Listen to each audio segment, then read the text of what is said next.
Hello friends, my name is Sam and today we're doing something a little low-key, a little hopefully funny, a little hopefully silly. One of my favorite things is to read Goodreads reviews. I love them. I myself try to review books in a lighthearted and humorous way. Some of them are more serious, some of them are one-liners, just quick and simple. And so I thought today that we would go and look at some one-star reviews of some of my favorite books. Quick little disclaimer, because it's the internet and sometimes that's just needed, but just a friendly reminder that reading is subjective, opinions are subjective. If I like a book that you don't like, that's totally cool. If I like a book you don't like and if you like a book that I don't like, that's cool, that's great. That's part of life. It's beautiful that we can all have different opinions and love different things. Let's just be kind. No matter the platform, there's been a lot of hate lately on people's opinions on books, and it's not that deep, it's not that serious. Obviously there is times for there to be stronger discussions. This is not one of those times. We are here for a silly, relaxed time because my schedule is a little bit chaotic and all over the place, and I'm just really busy right now. So we're just here to have some fun and talk about some books that I love and listen to some people's hot takes. Okay? Okay. Now, on my favorites shelf on Goodreads, I have 24 books right now, which is not a lot, let's be honest. So, of course, I'm gonna just go through and talk about them. Which ones do I want to talk about? I did this video once before. I did it last Booktober when I was posting one bookish video every single day in the month of October. And I did it for my favorite like horror spooky books. I did The Death of Jane Lawrence, Confessions by Kanae Minato, I did House of Salt and Sorrows, and I did Coraline. I think that was it though. So this time we can kind of have free reign on any book that I've loved and any book that I consider a favorite. Let's start with Caraval by Stephanie Garber. I adore this book. I think that it is so much fun and I really enjoy Stephanie's writing, and that is something that I feel like is very hit or miss for people. If you like her whimsical, flowery writing, then you'll likely enjoy the story more. If you don't jive with her writing, it's not going to be for you no matter the story. And right now one of my favorite creators, Reads with Rachel, has been slowly reviewing the series as a whole, and she is a big Caraval No fan, and it is so enjoyable and humorous to watch. I think that different opinions are beautiful and hilarious, and I just love seeing people rant about something and having passion about something, even though I love it.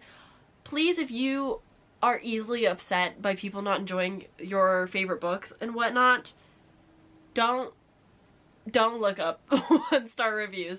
There are some hilarious ones out there, but there are also very critical and accurate ones.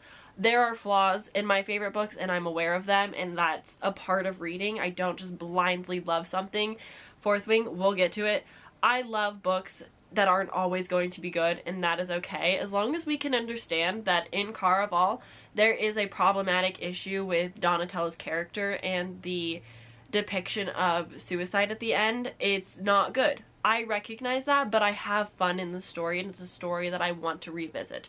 So we can recognize true criticism and that be okay, and then we can have some fun looking at people being funny, because people are funny. One person says, every time I see this book on my feed, I want to rate it lower. I've had that experience with books where I see it and it makes me either hate it more or love it more. One that I loved more was They Never Learn by Leighton Fargo. The more I think about and see that book, the more I love and adore it.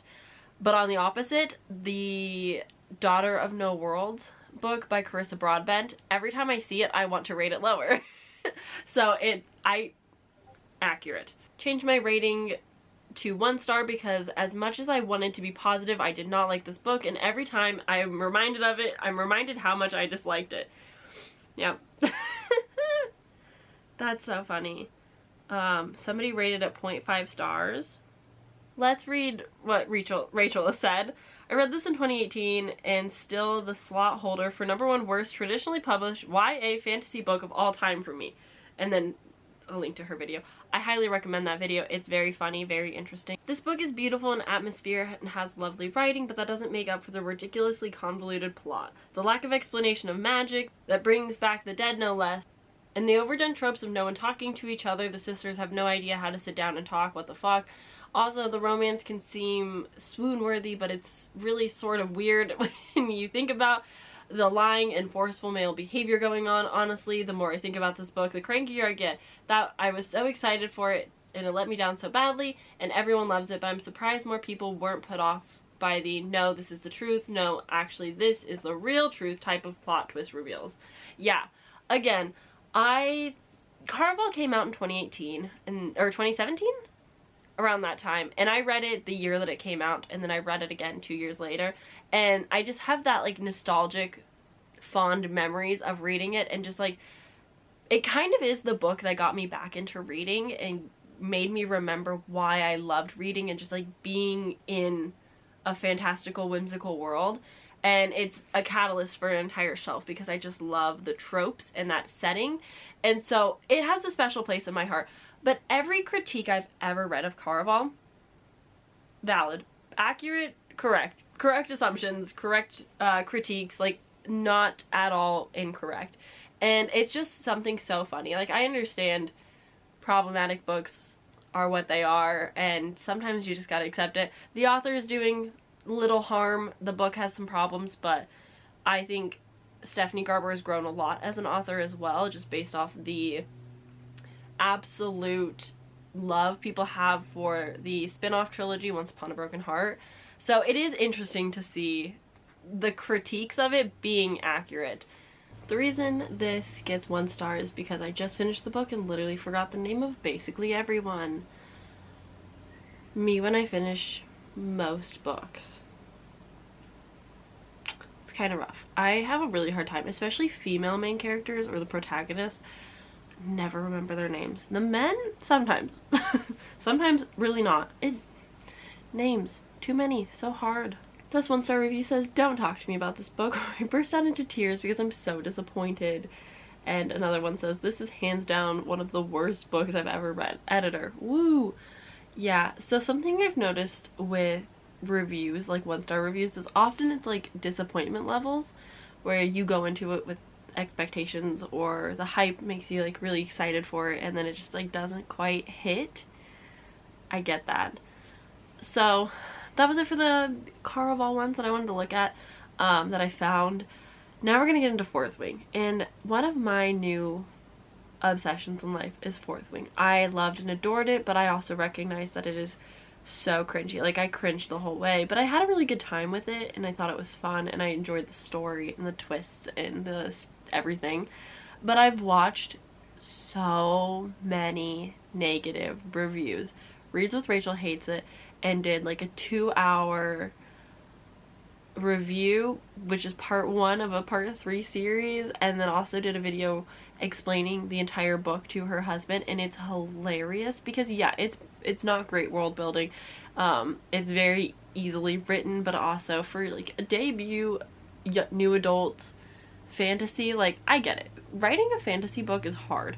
We read a lot of it. I don't think I could do good my first, but I also get it. Different standards, different expectations. It is so loved. And the amount of people that pick it up because they don't think they're gonna like it, but the hype has gotten to them.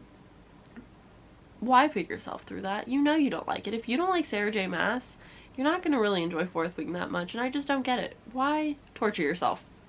Why? My favorite one, which was kind of the catalyst to this video, because I saw this on Bookstagram. Somebody's 1 star review says, who had a gun to the head of everyone who rated this 5 stars? Nobody. There's nobody here. I thought that was so funny, and so many people have talked about that, and it makes me laugh every time. Like, what a hoot of a time. It's very funny to me. I can't help it. I love people hating on Fourth Wing especially, or just like really popular books. There's just so much passion to the hatred, and it's so good. It's delicious. I love it. The secondhand embarrassment, girl, get up. Setbacks women's rights by a century. The amount of reviews that I have scrolled past where it just says, girl, get up, make me laugh really hard. This is another one that I found on Bookstagram, which kind of like made me want to read more bad reviews. 1 star. Zayden wears skinny jeans. That's so funny. I'm 24. I still wear skinny jeans, preferably only. I love them. I still wear leggings and yoga pants. I get it. I get it. That's my type. That's my type. Emo boys in skinny jeans. What can I say? I'm sorry. It's fine. It's fine. It's okay. This one says girlies, this is not it. And then the one right below it says 0.5 stars. Half star for the dragons. I like the dragons. There seems to be a consensus that like even people that don't really care for the book, they do enjoy the dragons.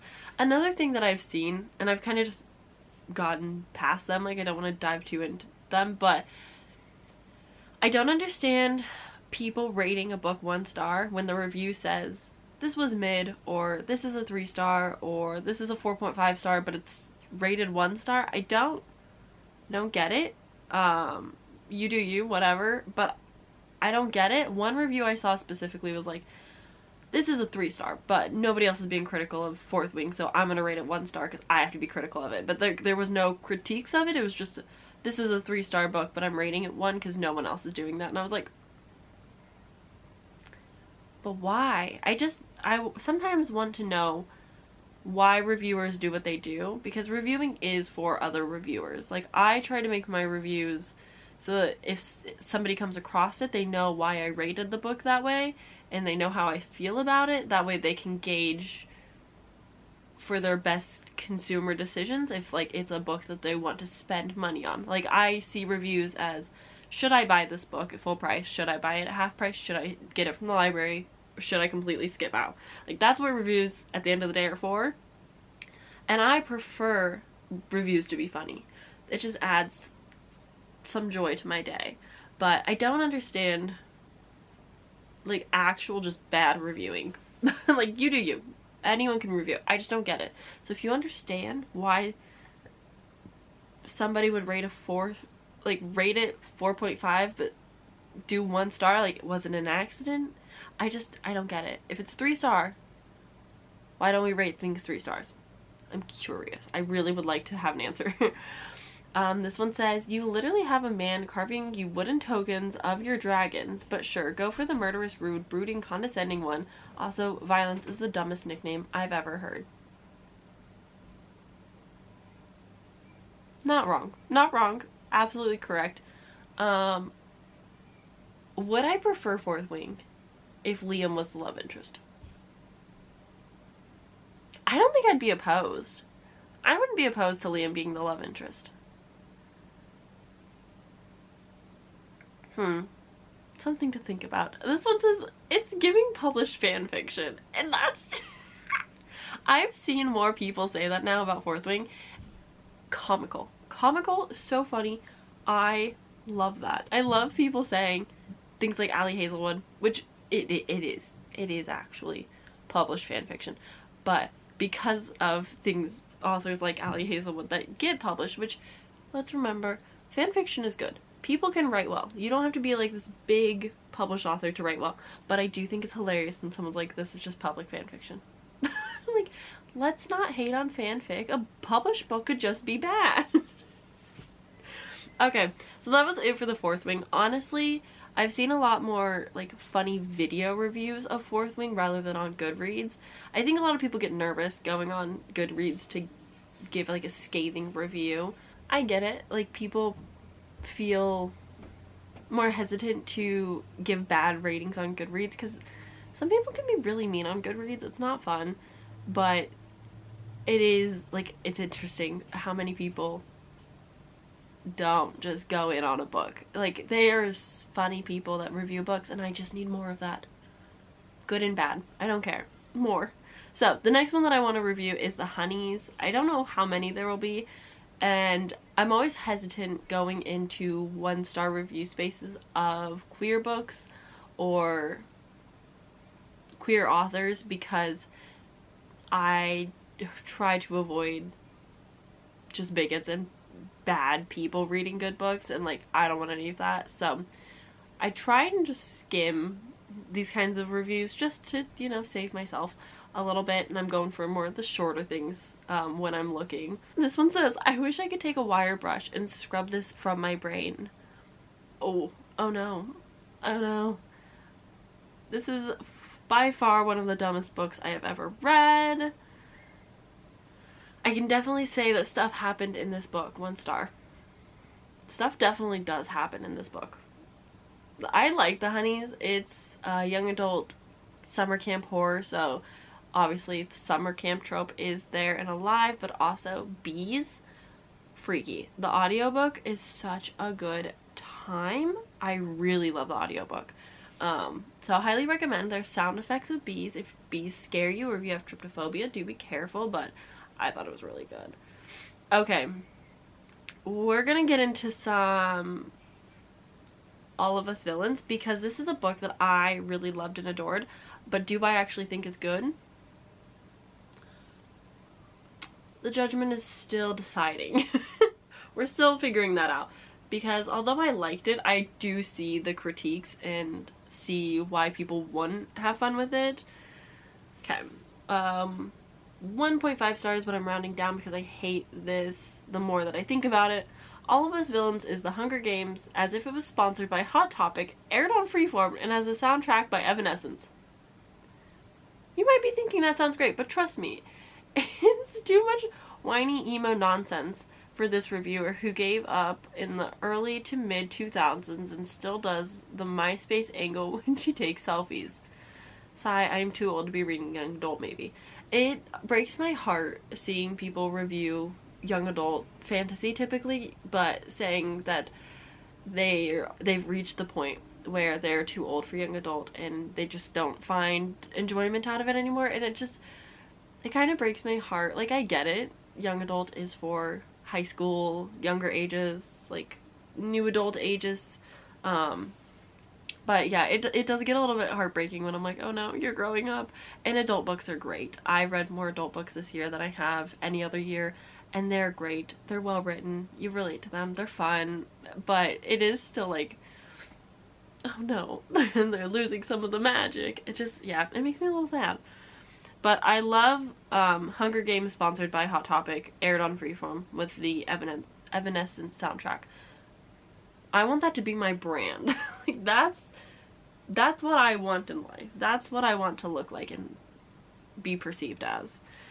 This one says, quote, everything has gone bad and nonsensical so quickly. Everything has gone bad and nonsensical so quickly. Yeah, it's nonsensical for sure. Trash, complete trash, and unsubtle, as unsubtle as a Looney Tunes anvil to the head, as nonsensical as a soggy onion for a backpack. Why things do, why characters be. Me no. Brain melted, trying to comprehend this garbage pile word jumbled masquerading as a book. The most villainous villains are prep school students who also who hate paparazzi. These kids are magical in a world where magic is commodity. You could say they are student divers, the relatives of used car salesmen, and it would mean the same thing. They are not a parody of known fairy tales or descendants of famous popular villains or themselves particularly vindictive people, but they will talk about themselves if they are the all-shape-shifting, poison apple offering, blood-sucking nightmare fuel. The most ridiculous things are deemed threatening in this book, like joggers and cable knit sweaters. I'm legitimately concerned for the co-authors. Oh, my heart hurts that two people collaborated on this and neither told the other how bad their writing was. Who believed the scariest, cruelest threat to a teenager is a boy who wants to kiss you, XD. And the audacity, this audacious refuse pile ends on a cliffhanger and thinks it deserves a sequel. Trash. Do not read.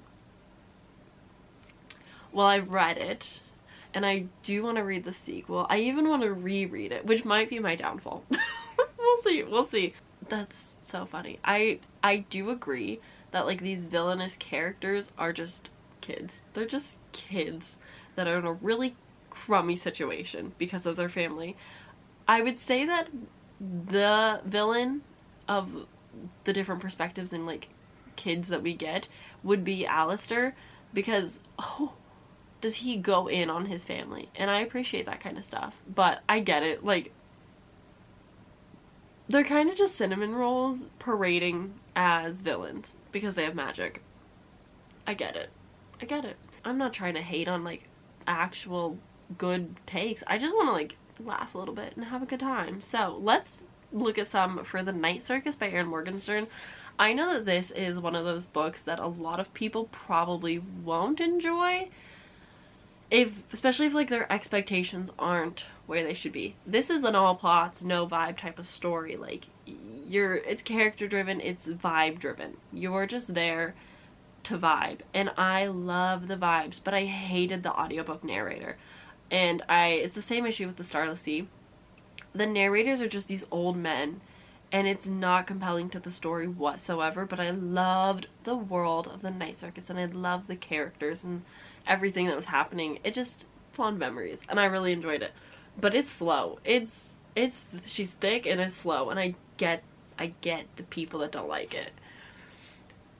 This one says, nothing happened, and then nothing happened again.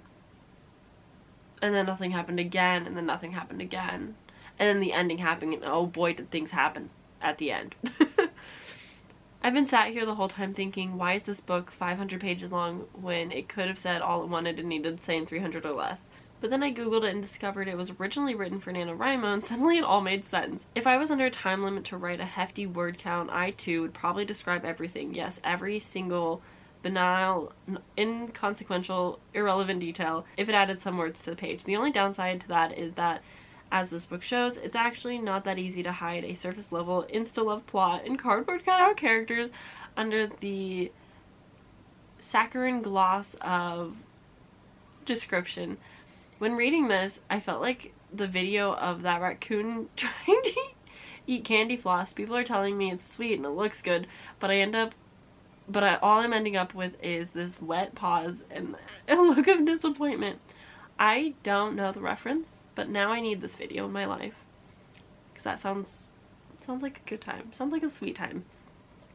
I didn't not know, like, it makes sense that this was for NaNoWriMo, which, if you don't know, is a yearly challenge that authors set, and you can sign up for NaNoWriMo. It happens every November, and authors are given the goal of writing 50,000 words, which is a typical novel length, and then you spend December to like February polishing and editing, and then hopefully getting it published in the new year. So I'm sure a lot more books are published because of NaNoWriMo than we realize, but it is very popular, and so that makes sense.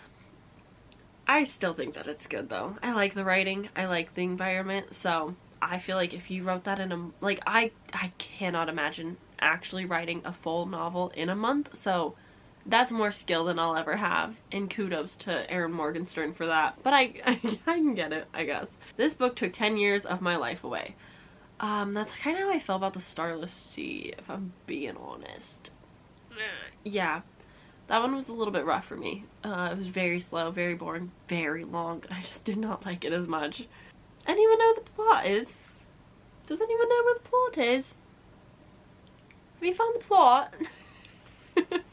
Sorry, I'm in a silly mood. Hated it. Didn't enjoy a single word or a single dialogue. It was so difficult to finish. Very disappointed. It is one of those things where it's always a little bit disheartening seeing people just not enjoy what they read, because life is short and it sucks not reading books you don't enjoy. And I know DNFing is hard. I am someone that does not like to DNF my books. I like to complete them the best that I can, but sometimes you just gotta stop. Like, there's been a few books that I've started and I've soft DNF, but I'm just not gonna do it. I just don't want to.